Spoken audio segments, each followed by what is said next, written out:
안녕하세요. 챕터 14의 발표를 맡은 김재영입니다. 목차는 다음처럼 진행하겠습니다. 파트 1에서는 본격적으로 엔드-투-엔드 모델을 만드는 과정을 진행하기에 앞서 밸리데이션 셋의 인디펜던스의 중요성에 대해서 말씀드리겠습니다. 우리가 앞선 챕터들에서 만들었던 세그멘테이션, 클래시피케이션 모델들을 합치기 전에 체크해야 할 부분이 있습니다. 바로 트레이닝 셋에서 밸리데이션 셋으로 데이터의 누출 여부를 체크하는 것입니다. 앞서 세그멘테이션 모델과 클래시피케이션 모델에서 각각 데이터 스플릿을 진행했었습니다. 그 결과 세그멘테이션 모델에서 진행된 스플릿은 CT 데이터에 대해서 진행됐고, 클래시피케이션 모델에서는 결절로 분류된 결절 데이터에 대해서 진행됐습니다. 이게 뭘 의미하냐면 세그멘테이션 모델에서 스플릿할 때 밸리데이션 셋에 들어간 데이터가 클래시피케이션 모델에서는 트레이닝 셋에 포함됐을 수 있다는 것입니다. 이 상태로 진행하게 되면 실제 우리가 인디펜던트한 데이터로 진행했을 때 얻을 수 있는 결과보다 인위적으로 높은 퍼포먼스를 얻을 수 있습니다.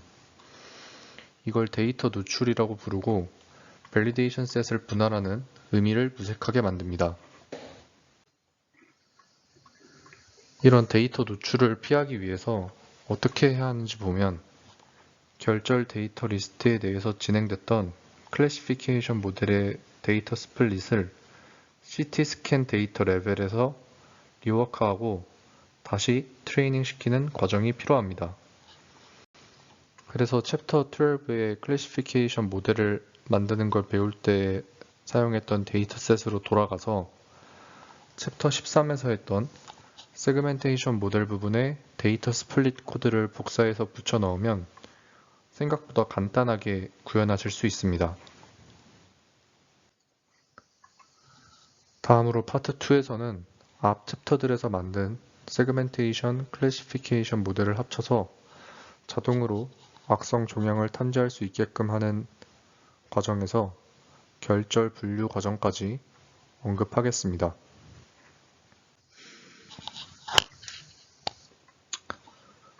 만든 세그멘테이션, 클래시피케이션 모델들을 합쳐서 엔드-투-엔드로 자동으로 암을 탐지할 수 있도록 하는 우리의 최종 목표를 달성하는 과정에는 몇 가지 태스크가 남아 있습니다. 첫째로 우선 데이터를 로드하고 만들었던 세그멘테이션 모델을 이용해서 픽셀 와이즈로 이 픽셀이 노드의 일부인지 예측하는 것. 둘째로 예측값의 임계값을 둬서 결절 캔디데이트로 그룹핑 해주는 것. 셋째로 클래시피케이션을 위해서 샘플 튜플로 만드는 과정입니다. 따라서 결절 중심점에 인덱스 로우, 컬럼 좌표를 만드는 과정이 필요합니다. 먼저 세그멘테이션을 보면 우리는 전체 CT 스캔 데이터의 모든 슬라이스에 대해서 세그멘테이션을 진행할 것입니다. 그러기 위해서 환자의 각각 하나의 시리즈 UID로 CT 데이터를 로드하고 get item 메소드로 호출할 때 하나씩 각 슬라이스를 반환하는 데이터셋을 만듭니다. 각 슬라이스에 대해서 세그멘테이션을 반복함으로써 결절이 일부일지 그 여부에 대해 슬라이스 와이즈하게 프리딕션이 이루어진 CT 인풋 데이터의 쉐입과 같은 마스크 어레이를 얻게 됩니다.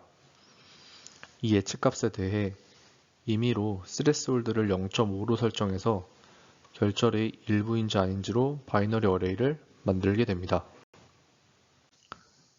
다음으로 결절 캔디데이트들에 대해서 그룹핑을 해줘야 합니다. 그룹핑 과정을 진행할 때 사이파이가 제공하는 라벨 함수를 사용할 수 있습니다. 0이 아닌 값을 가지는 픽셀인데 또 다른 0이 아닌 값을 가지는 픽셀과 엣지를 공유하는 그런 모든 픽셀은 같은 그룹으로 묶입니다. 캔디데이트 라벨의 아웃풋 값은 인풋이었던 클린 A와 같은 쉐입을 가지고 배경 박셀이 있는 곳은 0, 결절 캔디데이트를 구성하는 박셀에 연결된 각 블록에 대해서 증가시켜가면서 정수 레이블을 가지게 됩니다.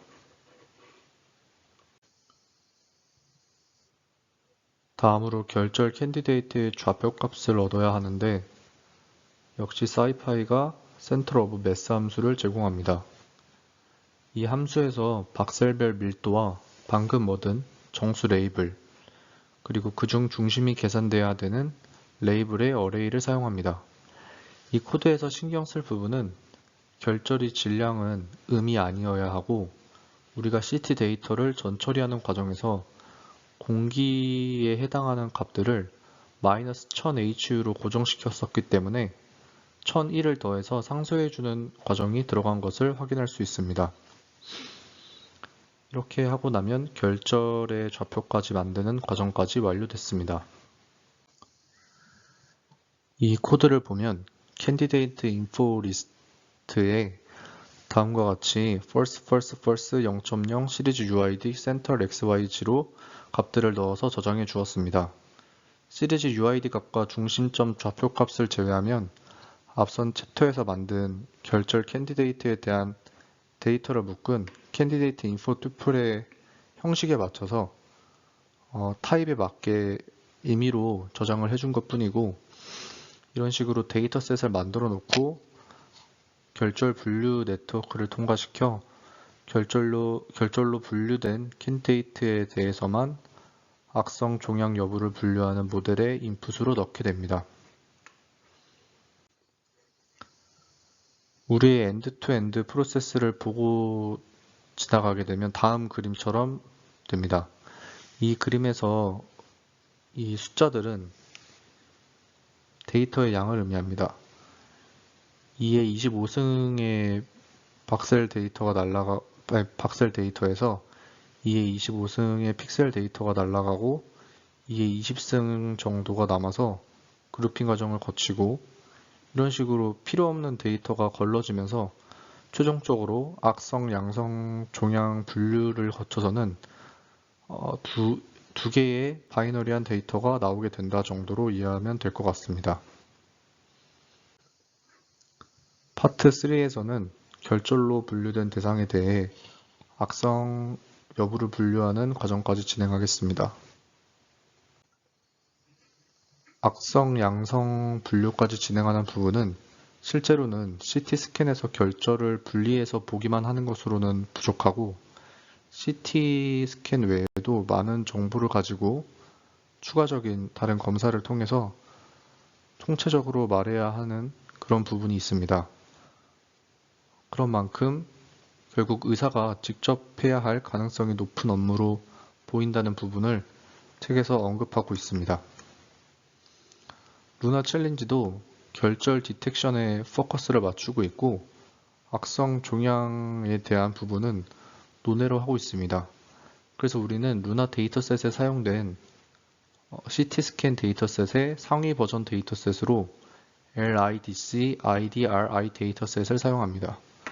이 데이터셋은 확인된 종양의 악성 정도에 대한 추가 정보를 포함하고 있습니다. 코드로는 PYLIDC 라이브러리를 설치함으로써 쉽게 이용 가능합니다. 또한 챕터 10에서 했던 것처럼 그 LIDC 데이터셋의 애노테이션을 루나 데이터셋에서 나온 결절의 좌표와 연관시켜주는 과정이 필요합니다.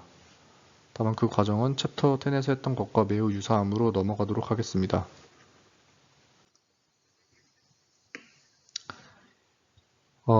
더 나은 성능을 확인할 수 있는 기준선이 결국 항상 있어야 하는데요. 결절이 클수록 악성 종양이 될 가능성이 높다는 관점에서 악성 종양의 예측 변수로 결절의 직경을 사용해 볼 수 있습니다. 단순히 이 직경이 특정 스레스홀드보다 큰 것을 악성으로 분류하는 클래시파이어가 좋은 분류기가 될까 생각해 볼 수 있지만 생각보다 괜찮은 결과를 보여줍니다. 다만 적당한 스레스홀드를 설정을 한다는 가정하에서 그렇게 됩니다. 이 스레스홀드의 범위를 설정하는 데 있어 두 가지 지표를 사용할 것입니다. False Positive Rate와 True Positive Rate입니다. 줄여서 FPR은 False Positive 플러스 True Negative가 분모로 들어가고 False Positive 값이 분자로 옵니다.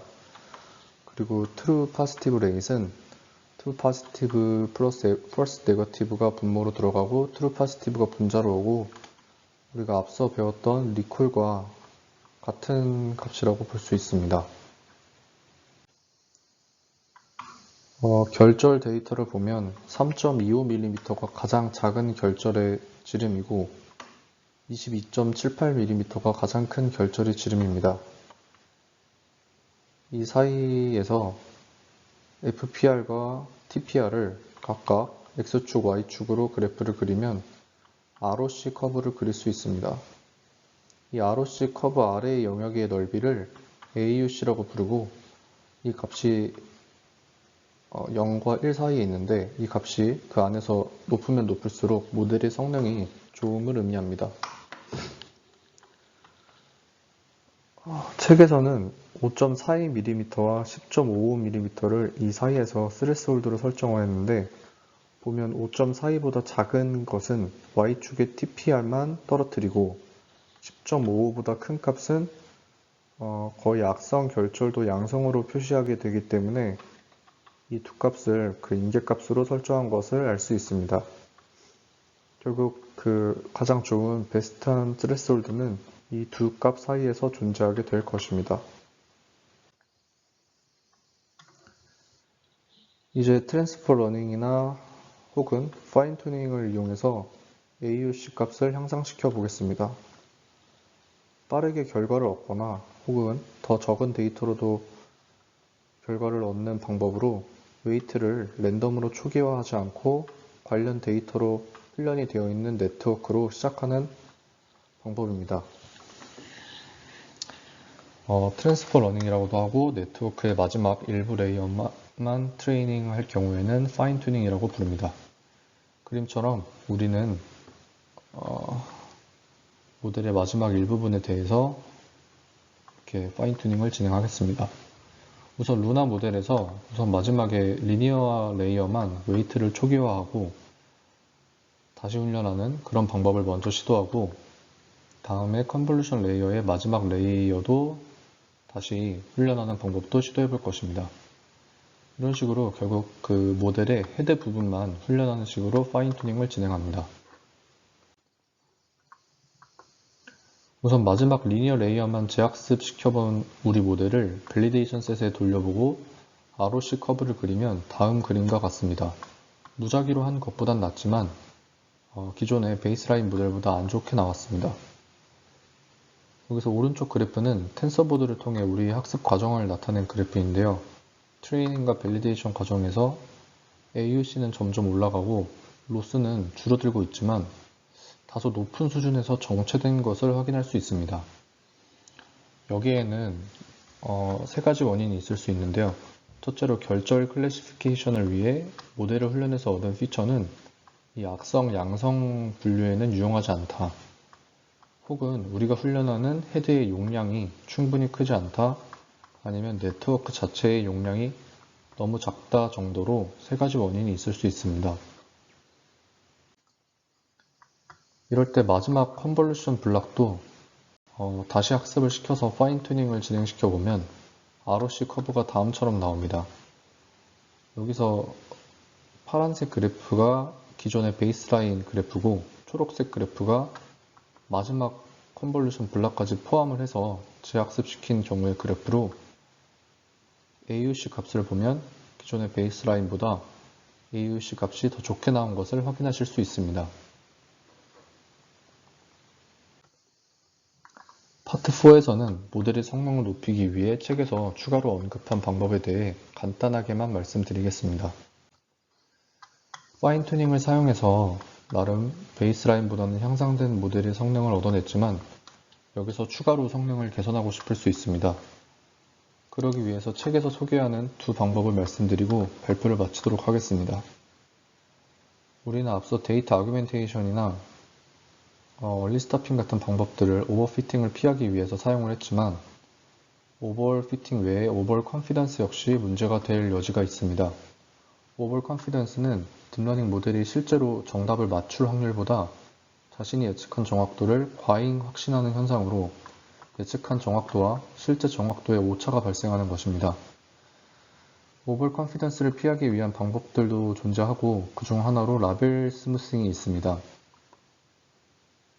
멀티클래스 분류를 위한 크로스 엔트로피 로스에서 목적 함수의 타겟으로 사용되는 라벨은 일반적으로 정확히 하나의 클래스만 명확히 표현하는 원핫 벡터입니다. 여기서 라벨 스무싱은 한 클래스가 전체를 모두 차지하는 라벨에서 정답 클래스의 비중을 약간 줄이고 나머지 클래스의 비중을 늘리는 소프트한 라벨로 변환하는 방법입니다.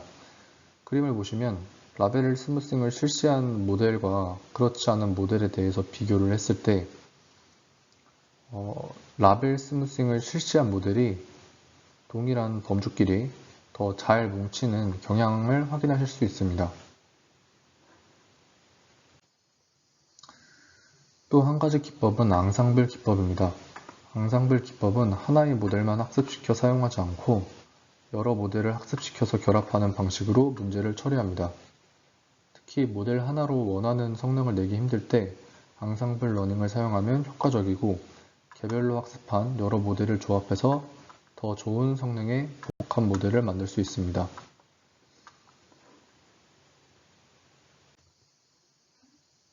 이 책의 긴 파트 2가 끝났습니다. 간단히 말해서 우리는 CT 데이터를 이용해 세그멘테이션 모델과 클래시피케이션 모델을 또 결합을 해주고 CT 데이터에서 결절 캔디데이트들을 얻어서 그룹핑해주고 결절 여부를 분류하는 과정, 그 과정을 거쳐서 악성, 양성, 종양 여부를 분류하는 과정까지 완료했습니다.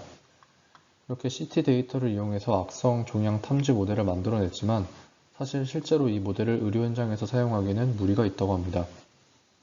실제로 방사선 전문의를 대체하기에는 추가로 알아야 할 정보가 너무 많고 하지만 다만 미래에 방사선 전문의를 지원을 할 수 있는 도구로서는 어느 정도 사용이 가능할 것으로 보인다고 합니다.